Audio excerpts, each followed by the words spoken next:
زیبایان به همه شما تماشابینان عزیز تلویزیونی سیما و مخلصان برنامه دنیای رنگین، چون هر وقت با شما هستم راوی برنامه دنیای رنگین رودک نور. مهمان امروزه ما هستند گل دختر زیبا و دانای از باغچه بچگانه رقم 8 نوروز شهر پنجکن. مرحمت خود را معرفی کنید. من با سمیت تربیت گرنده کودکستانی رقم 8 به نام نوروز می باشم. مربی من برات و مرحبا می باشم. تشکر زیاد. سمیه بانو شما میدانید که پرچم دولتی جمهوری تاجیکستان از چند رنگ عبارت است؟ از 3 رنگ عبارت است. کدام رنگ ها؟ سرخ، سفید، سبز. تشکر زیاد. میتوانید یک شعر در وصف پرچم قرائت کنید؟ بله. مرحبا. پرچم تاجیکستان سیره کرده در بر، در آشگفته گلهای اختر، سرخ بود نشانه از رنگ سوری، رنگ سفید رمز اقبال بختیاری، در رنگ سبز رمز سبزافیای کشور. باید سبز باشد این خاک ما سراسر. تشکر زیاد. شما میدانید که فصل بهار از چند ماه عبارت است؟ بله میدانم. از چند ماه؟ از 3 ماه عبارت است. کدام ماه؟ مارس، اپریل، مای. تشکر زیاد. در وصف فصل بهار نازنین یگان شعر میدانید؟ بله میدانم. مرحمت قرائت کنید. بهار فصل زیباترین سال است، خصوصا باشگاه استقبال گرفتن عید نوروز برای هر یک ما خرسندی می آورد. این نوروزی جان ما، بیشوی مهمان ما، آری فیض برکت تو در سخان ما. تشکر زیاد. خیلی زیبا خورد نموده. طبق شرط های برنامه ما شما باید چیستان از بر نموده باشید. شما یگان چیستان میدونید؟ بله میدونم. میتوانید 3 چیستان با جوابش بهر دلخوشی تماشابینان گفته باشید؟ بله. مرحمت. بیرونی و یگانه، درونش دانه دانه. تشکر زیاد. جواب اینستان چی باشد؟ انار. تشکر زیاد. چیستان نوبتی؟ زمستان و تابستان نبینه رنگی خزان. جواب اینستان ارچه از همین طورنه؟ بله. تشکر زیاد. چیستان انتهایی؟ میخ زرین تگی زمین. جواب اینستان سبز از همین طورنه؟ تشکر زیاد. شما مادر خود را دوست می‌دارید؟ بله. مرحمت. یک شعر در وصف مادر قرائت کنید. مادر شخصی است که همه آرمان شعرها هنرمنده او را اصلا چیز به میدانند. از ثروت و شعر کبک فلک سنوسه تعظیم میکنم باز در پیش پای مادر. تشکر زیاد. خیلی زیبا قرائت نمودید. شما این حال امکانیت دارید که یک چند ضرب المثل بهر بینندگان گفته باشید.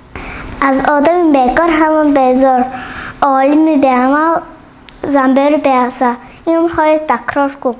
تشکر زیاد. یعنی در حقیقت آدم اگر دانشمند شدن خواهد باید یک چیز را چند بار تکرار کند تا که معنی وی را درک نماید. شما میدانید که چراغک راهنما از چند رنگ عبارت است؟ از 3 رنگ عبارت است. کدام رنگ ها؟ سبز، زرد، سرخ. تشکر زیاد.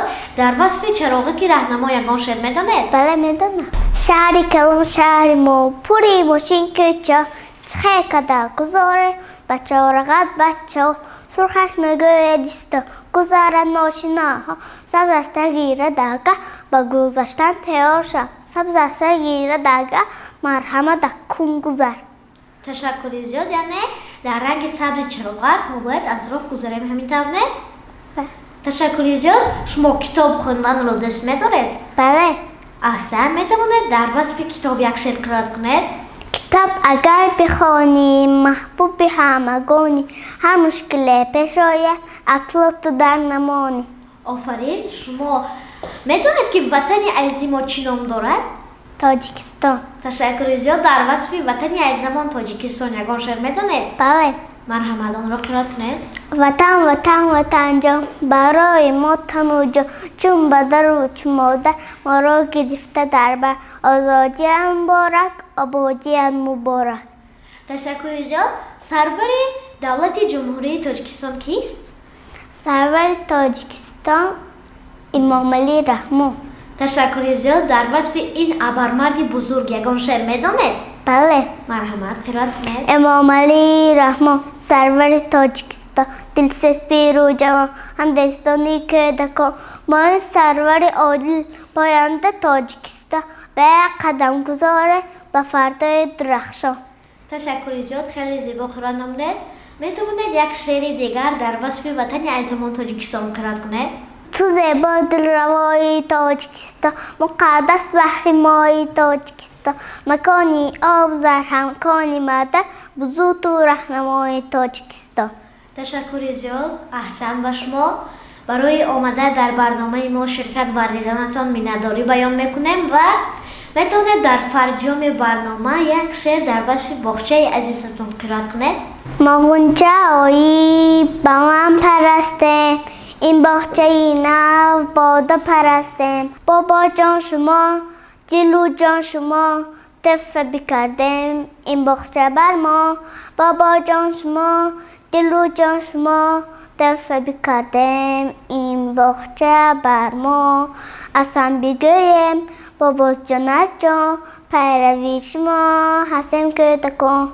سالی سیاهی همش دیده ها هر جا نرها هر جا وادی. سالی سیاهی همش دیده ها هر جا نرها هر جا وادی. تشکر زیاد، خیلی زیبا قرائت نمودید. بینندگان عزیز، اینجا میرسیم به فرجام برنامه. آیا فرزند شما نیز شعر و چیستانی زیاده میداند و مثل سمیه بانو مهارت سخنوری، سخندانی و شعری زیاد از برنامه است؟ این برنامه محض برای آنهاست. سراغ ما شهر پنجکند، خیابان رودکی، مجمع فرهنگی و فراغتی بینای به نام استاد لایق شیرالی، آشیانه اینسانیان، تلویزیون صدا آقای سیما. و یا برای گرفتن معلومات بیشتر و اشتراک در برنامه با رقم های 92 732 8611 در ارتباط باشید. رقم ها را بار دیگر تکرار میکنم: 92 732 8611. ما زنگ شما را انتظار هستیم. تا برنامه های آینده شاد و پیروز باشید. خیر.